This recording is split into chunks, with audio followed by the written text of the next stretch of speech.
ભડના દીકરા નવા બનેલા નેતાઓ કાલ ભાષણ કરતા હતા કે હેક્ટરે 50,000 આપો ને એટલે ઉઘાડા પગે દાદાના દરબારમાં હું મુજરો કરવા જાય. ભાજપના પ્રદેશ પ્રમુખની સાથે સાથે કોંગ્રેસના નેતા પાછા જોડાયા છે આમ આદમી પાર્ટીના વિરોધમાં. કોંગ્રેસના એક નેતાએ મારું નામ લઈને ચિલ્લાઈને એવું કીધું કે ગોપાલ ઇટાલિયાએ ઓછી માંગણી કરી વળતરની.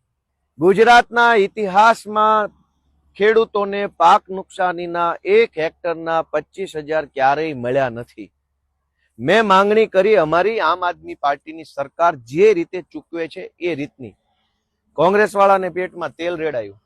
2 દિવસથી ઉપાડો લીધો છે કે ગોપાલ ઇટાલિયાએ ઓછી માંગણી કરીને દાદાનો દરબારને આમ ને તેમને ફલાણું ઢેકણું.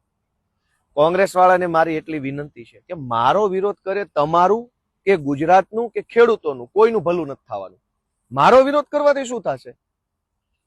અને કોંગ્રેસ વાળાને એટલી વિનંતી છે કે મેં તો અમારી પાર્ટીની સરકાર પંજાબમાં છે ત્યાં જે રીતે ખેડૂતોને મદદ કરે છે એ રીતે મદદ કરવાની માંગણી કરી.